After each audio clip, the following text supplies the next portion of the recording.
Please like the video and share it so that it reaches many more people and you get sawaba, or rewards from Allah. This could be a sawabe jariyah or continuous reward for you long after you are gone. Volume 5, Book 57, Number 79. Narrated by Aisha. The people of the Quraysh tribe were worried about the Makhzumiyah woman. They said, "Nobody dare speak to him, i.e. the Prophet, except Usama bin Zaid, as he is the most beloved to Allah's apostle."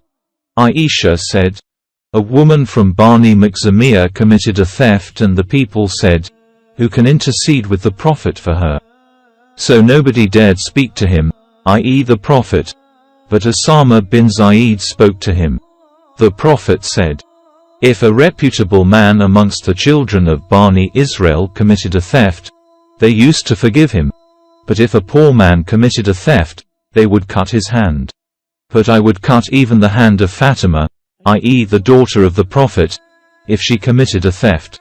Volume 5, Book 57, Number 80. Narrated by Abdullah bin Dinar.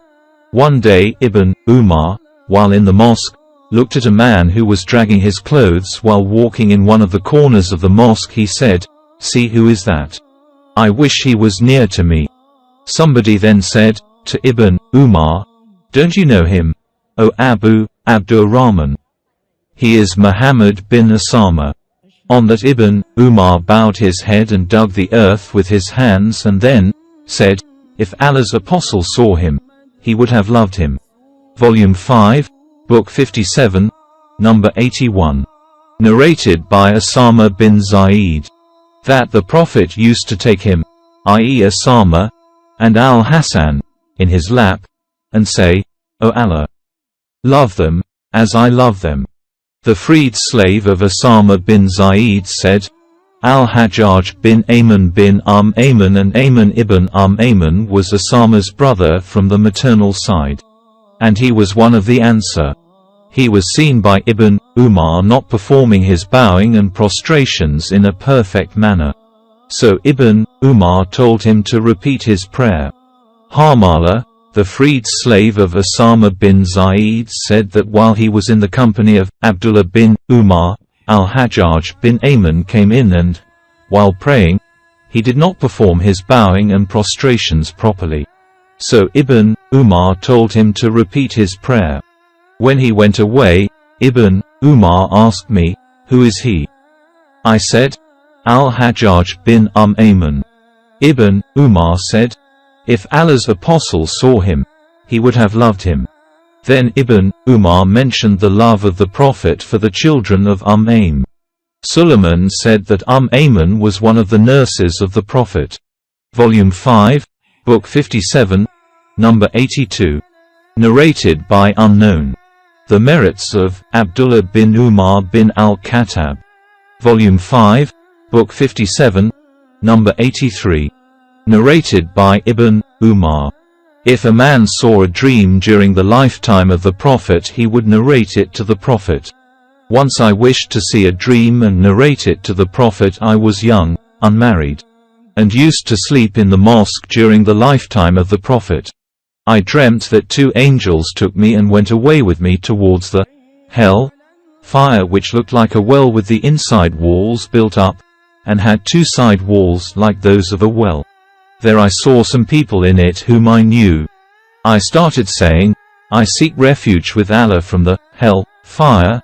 I seek refuge with Allah from the hell fire." Then another angel met the other two and said to me, "Do not be afraid." I narrated my dream to Hafsa, who, in her turn, narrated it to the Prophet. He said, "What an excellent man Abdullah is if he only observes the night prayer." Salem, a sub-narrator, said, "Abdullah used not to sleep at night but very little henceforward." Volume 5, Book 57, Number 84. Narrated by Ibn Umar from Hafsa his sister. That the Prophet had said to her, "Abdullah is a pious man." Volume 5, Book 57, Number 85. Narrated by Al-Qama. I went to Sham and offered a 2 rakat prayer and then said, "O Allah, bless me with a good pious companion. So I went to some people and sat with them. An old man came and sat by my side. I asked, "Who is he?" They replied, "He is Abu ad-Darda." I said to him, "I prayed to Allah to bless me with a pious companion and he sent you to me." He asked me, "From where are you?" I replied, "From the people of Al-Kufa."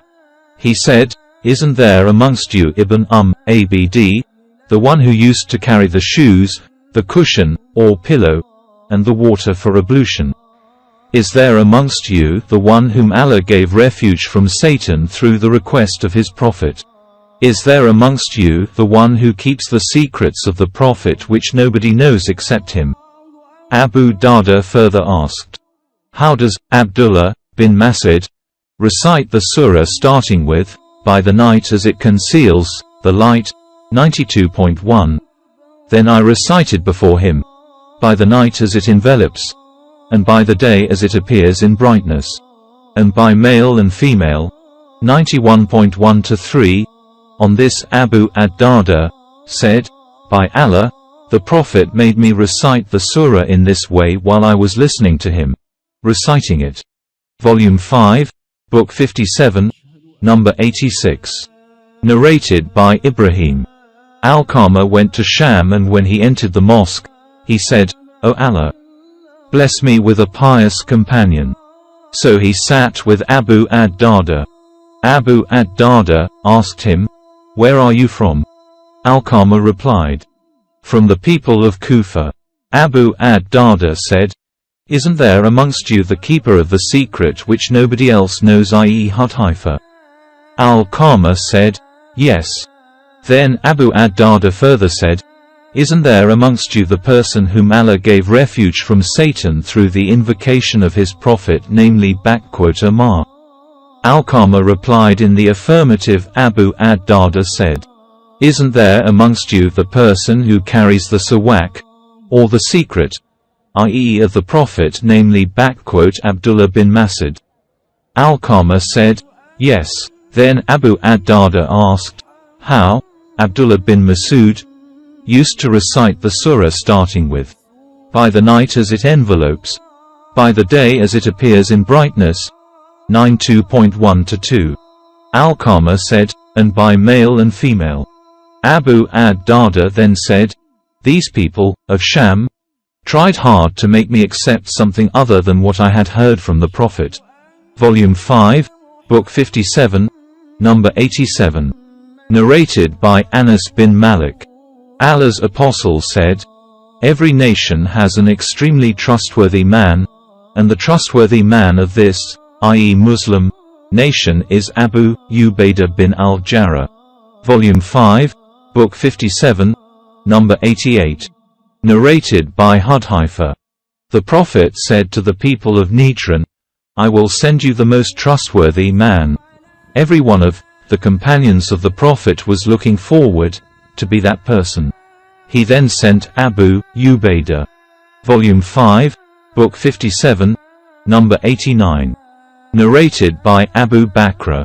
I heard the Prophet talking at the pulpit while Al-Hassan was sitting beside him, and he, i.e. the Prophet, was once looking at the people and at another time Al-Hassan, and saying, "This son of mine is a Sayyid, i.e. chief, and perhaps Allah will bring about an agreement between two sects of the Muslims through him."